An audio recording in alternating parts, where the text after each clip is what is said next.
Welcome everyone to our Study Abroad podcast series. So, today we have Jaanvi, who is from Mumbai and she went to UCL, London, and we'll be knowing about her journey from Mumbai to London.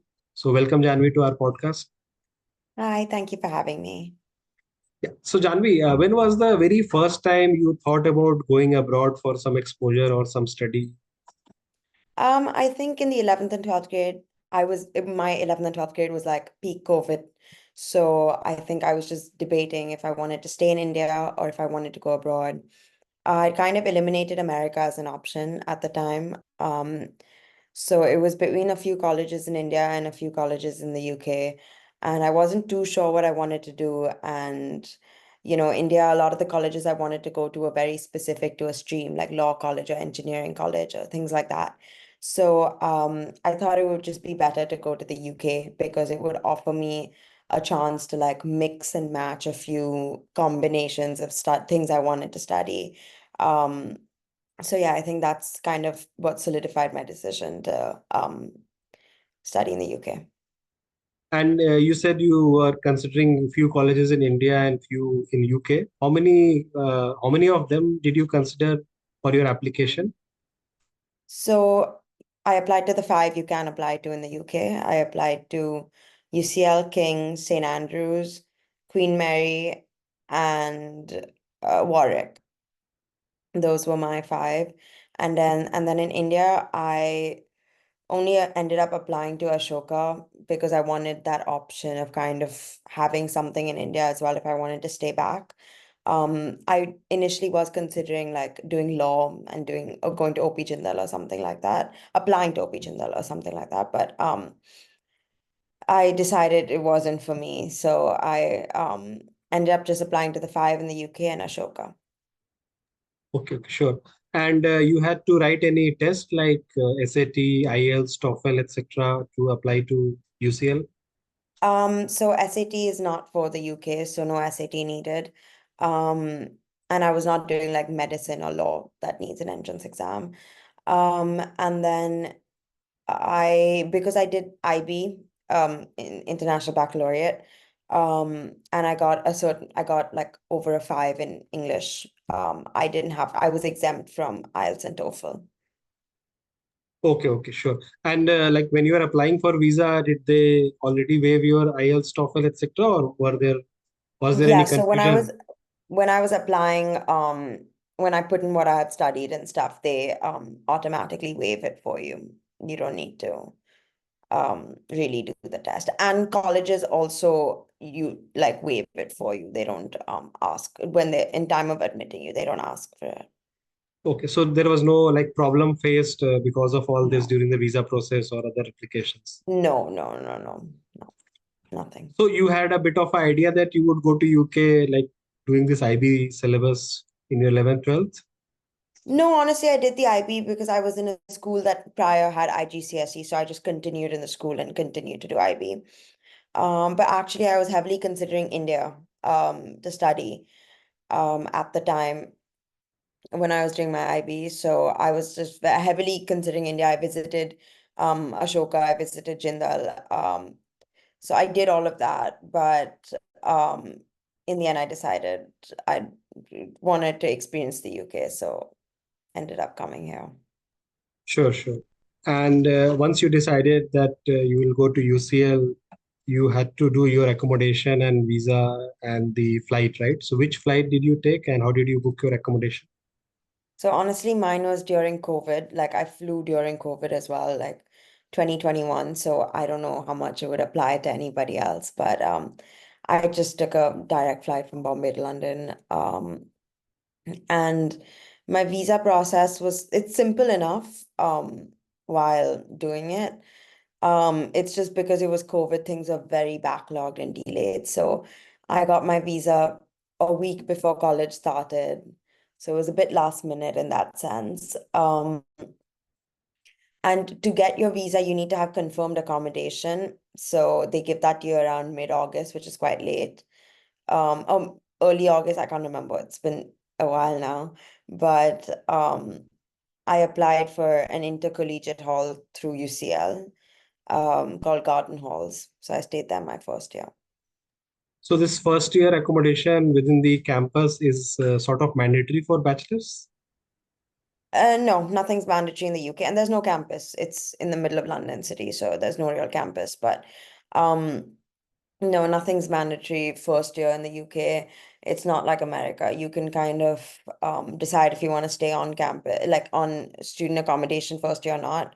But they only offer student accommodation for your first year. After that, you are no longer like allowed to get it. So after that, they expect you to become independent and find your own Yeah, accommodation. you have to rent your own flat. Yeah. Or like a private accommodation or something. So it's pretty much that after 1 year you have to shift. So there's like one shift at least involved in your 3 or 4 years of One graduation, right? shift minimum, if not two. Yeah. Okay. And this course that you took is 3 year course or a 4 year course? Most courses in the UK are 3 years, so mine was 3 years as well. Okay, okay, sure. So when you are deciding this 3 year versus 4 year, let's say in India or other places, how do you see a comparison of this 3 year bachelor's versus 4 year bachelor's from your perspective?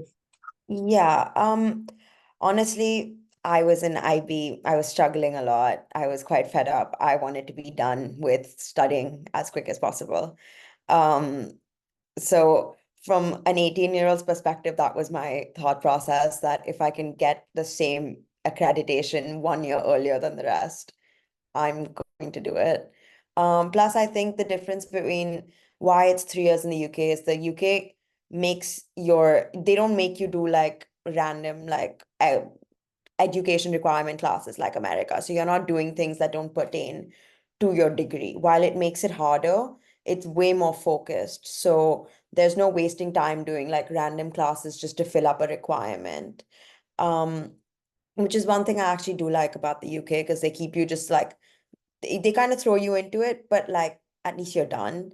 I think 4 years is a bit of a drag, especially when you're doing things that don't pertain to yourself. Because the first 2 years in America are just you doing things to fill up educational requirements. But the second 2 years are when you actually get like into what you want to do. And I think it's just better if you have 3 years of exactly what you want to do instead of just doing random classes to do them. So I think that also makes a big difference. So this like as an advice, it would be more like people who want to get rid of their education faster. So 3 year Yeah, could be a fast. yeah, it's just, I mean, it's quicker, it's harder, it's way harder. I'm not gonna lie. It's probably like 5 times harder, I think, than like a standard American college. Um, but it's, I mean, more efficient to get it done. Yeah. And when you took this flight to London and you landed in London, so this was your first time you were in London or you were before? I'd visited like when I was much younger for like 1, 2 days, so I didn't really remember anything. So this was very first experience in the UK. So what were the initial shocks, surprises that you I observed? mean, again, it was COVID, so the whole mask thing, all of that was just a thing then. But um I think it was just adjusting to like the environment and everything. And then I think the biggest shock came when winter began. That was my first real like, okay, I'm not in India anymore. When the sun starts setting at like 3 o'clock in the afternoon is when it hits you, that you're no longer in India. But I think it didn't hit me initially. It hit me, I think like 2 months after I'd moved in. So initially it was a bit better, right? It was setting at a much later time, and then Yeah, it yeah. started I mean, it's reducing. fall. The clocks haven't turned yet. It's a lot better. Weather's much nicer when you first arrive here, and then it takes a turn, a very quick turn, come like October and November. So yeah. So how was that winter? Like some people say it gets very depressing at times. So did you get depressed? As someone who's lived in Bombay their whole life, has not experienced a lot of temperature above like, up below like 15 degrees Celsius, Um, it's a lot. And my first winter, I struggled through every winter, and I was here for 3 years. I thought it would get better, but it's tough. There are ways to make it better, obviously. Um, but it's not to take away from the fact that winter here in the UK gets very hard in terms of your academics. Like November, December is a very tough time. Um, So it's never easy to like have that along with, the sun setting early and this and that. It's a tough period to get through. And then if you go home in December, Christmas break, and then coming back from home, back to the cold is another tough adjustment. But I mean, you do get more used to it, I would say, after the first year. And I think because you're in London, life keeps you so busy that you barely have time to realize um, how bad it actually is. But I'm not going to take away from the fact that it's pretty bad. I'm not going to like, mince my words, but it's not great. Yeah, especially for a very, like a teenager kind of person who's like living in India for like 18 years, 17 years, and then they move to London. The Yeah. first winter might be very, very like odd for them, right? Yeah, it's just a different experience, having to carry a jacket every time you leave the house or something. I was like, oh, I've never done this. Never had to put on more than one layer to leave the house in Bombay. So, um, just some things like that. But you soon get used to it, I think. Winter never gets easier, but you just get better at coping with it, and just like pushing through it. It's just a few months. But the rain might be similar, right? Mumbai versus London. I would just say Bombay, it rains in a few months of the year. Here it rains every month of the year. But I mean, yeah, similar. Sure. And once people usually go abroad, they have to also have this, doing their own thing, kind of like do it yourself, cooking, cleaning, laundry, washing, etc. Were you used to some of them, or it was all shocks for you? I mean, I was completely used to cleaning my own room, making my bed, cleaning my bathroom, doing my laundry. Um, those things were fine, totally fine. I think what came as a shock, my second year I started cooking, because I had catered accommodation my first year. My second year was a bit tough cooking because I'm not a great cook. Um, but I really enjoy eating good food. So it's a tough compromise. So I think that was a bit hard. Figuring out just what to make for yourself every day. It's not something I really thought, like it was not a thought that I used to have, like, oh, what am I going to eat today? Um, because I lived in a catered accommodation. I would just eat whatever was like there that night. But yeah, I mean, initially struggled a bit. Ate some really bad meals, but figured it out. I think you kind of make a set of like five, six recipes you kind of know how to make, and you kind of just eat that. So it could be a one advice for a study abroad aspirant: learn some cooking back home. Yeah, for sure. I tried. I just never got around to doing it. Yeah. Did you use a hack like cook once and eat like three, four times, five times, 10 times, I anything really like that? don't enjoy doing that. I hate eating food like a few days after I've made it. Also, like I said, I'm not a great cook, so my food doesn't taste good on day one. It's not gonna taste good on day three either. So I would usually just eat, and if anything, if I'd cook for dinner, I'd eat it next day for lunch, but I wouldn't keep it for longer than that. I would just then I would make sure I'd made only enough for that, and then I would probably just remake food. I would cook for like 20 minutes. I wouldn't like I was not elaborate So like you are not cooking like a variety of food. You are like getting simpler in terms of the variety. Yeah, I would just cook like basic healthier meals. As long as I was eating some vegetables, some protein, I was like, it's okay. I'll be okay then. So did you think about just boiling everything down and just eating it like a soup kind of thing, and that fulfills all I the. used to eat a lot of soups. I used to buy a lot of soups and eat them. In winter, that's a great thing to do. I think it's a warm meal, and I think we're used to eating hot food in India, which was something I really craved here in the cold. So I used to buy a lot of soups and eat Sure, soups with like toast and veggies and stuff. sure. And this there is no placement agency like a placement cell, placement department usually in abroad colleges. Did you have anything like that, like some kind of career counseling, something in your college to help I think students? some colleges in the UK and most in America have it. UCL does not. Um, I think UCL is too large to have it. They don't have like I mean there are too many students to start taking play like offering everybody a placement. But I have to be honest, they're not very good with career help. At least my department personally wasn't very good with career help. And I really didn't benefit from the UCL main career help. I feel like they were not helpful about most things. I feel like their advice was very generic and standard. So it was a bit, I was taken aback a little bit by that, but it was fine. I mean, you kind of take help from like people in the year above you, and like your peers and stuff to kind of figure out your way and do that. Yeah. So you learn to figure out this actually, like how to hunt your own job. Yeah, I mean, I think everyone's doing it, so you kind of figure out from everybody what's going on and how to do it.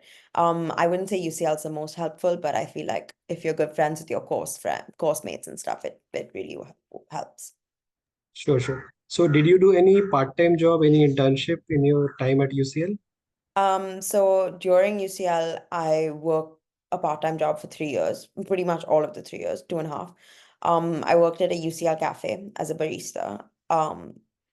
So I did that for 2.5 years. But in terms of like more career-driven internships, I worked at a pharmaceutical company in America for 2 summers. My first year summer, second year summer. Sorry, my first year summer and before college. My second year summer, I worked like between my second and third year, I worked at IndusInd Bank in Bombay. And yeah, that was kind of my work So one experience. summer you went to India and you worked there. It was a remote job. I was in India. I was like back home. And how did you decide that like you should actually do an internship in India and not in UK in your case? Honestly, it's like extremely hard to get an internship here. People are crazy smart, so it's really tough here. And I think by that point, I'd already started kind of coming to terms with wanting to move back to India full time, like after college. I wasn't really keen or wanting to stay back in the UK anymore. I'd gotten what I wanted to out of the experience by then already. Um, and I think uh, like I said, it's really hard. I was just not like competitive enough to get an internship here. I'm sure if I did, I would have done it. I just wasn't able to. So I think I wanted the experience still. So I think it just made sense to go somewhere else to get it.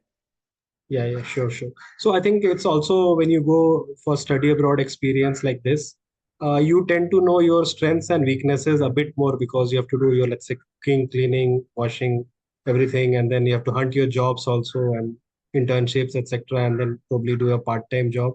So did you feel that you know yourself much better now? I mean, for sure, you learn a lot about yourself. I think you figure out who you are as a person, who you are in academic settings and social settings, this, that. So I do think it opens your eyes a lot to like about yourself as a person. So I think it's a good experience. I mean, I recommend it to anybody who's wanting to, see what's out there. So yeah, I think it was good. It had its ups and downs for sure, pros and cons, as everything does, but it was good. Yeah, Yeah, and this pros and cons might be, varying from person to person, and of what can course. be pro for you can be a con for the Con other. for someone else, for sure. Sure, sure. So after doing this 3-year graduation, what's your future plan for the next few years? I'm moving back to India, hoping to find some work there and start working. I think I primarily decided because, like I said, it's really hard to get a job here right now. Um, I don't mean to like keep complaining about it, but it kind of is the situation given the UK wants to hire their own citizens, which they should be. And they recently changed the visa laws for sponsorship. So now the minimum salary for someone to get sponsored is a lot higher than what it used to be, which is why a lot of employers are hindering from like hiring and sponsoring um foreign like students. But barring that, that was part of my decision. The other part of my decision is just I think India is currently seeing quite a boom in certain sectors, and I want to work in the pharmaceutical sector. And I do think the next few years, India is the place where it's all going to happen in that in terms of the pharmaceutical sector. I think post-COVID, it saw a massive like spike in manufacturing production. People are investing so much money in R&D right now. So I think that also made my decision a lot easier because I knew I was going to somewhere where I feel like I know I'm going to be able to work towards something. So yeah, I think those two combined and I just wanted to move back home for a bit. So those three things I think combined made my decision pretty easy. And you never thought about like studying another year or so for masters? Um, I I mean, my degree was pretty hard. So come my third year, when it came to do my GMAT and applying, I was pretty burnt out. Um, and I still had a whole year of college ahead of me to finish. I was in no space to like do all of that and go back to college the following year again into like a very intense like MBA or whatever. So I kind of tabled that idea for a bit. I'm still open to it, so maybe in the future, let's see what comes. So right now you have like decided that you want to break at least and maybe get some work experience, and then we'll Yeah, see how yeah, that goes. Use it yeah, like a last card kind of that. Okay, we can always encash it ex- later rather than exactly, encash it now. exactly. Sure, sure. So coming to the very last question, Janvi. So what advice would you give to our juniors? Some pro tips, something you know or something you thought you knew before coming here? Yeah, I mean, I would just say be open to all experiences and say yes more to things, I think, when you first get here. Um, and also just be yourself. I feel like when the right things will come your way when they needs to, and things have a way of working out for sure. It's a bit tough when you're alone here, but things have a way of working out for sure. So there's this loneliness is also probably one drawback that people experience when they go I abroad. mean, of course, anyone who misses their family. I mean, you make good friends here, so it does make up for a little bit of it. But like I said, I got COVID my first year when I was here, alone in the dorms, um, this, that. So I think there's a little bit of that where you kind of do get a bit lonely, I think, because you miss your family, you haven't seen them in a few months, this, all of that. But I mean, like I said, things come when they need to come. The right thing, it always works out. So it's okay in the end. Yeah, sure, sure. So thank you, Janvi, for your time, and we hope No our worries. audience will learn something from this podcast, and we'll be uploading this recording on YouTube and also posting a LinkedIn post. So Sounds there might be some people wanting some advice from you. So feel free good. to accept or reject them whenever you are free. Of course. Okay, then take care. Bye. Have a good day. Thank you so much for having me. See you. Bye.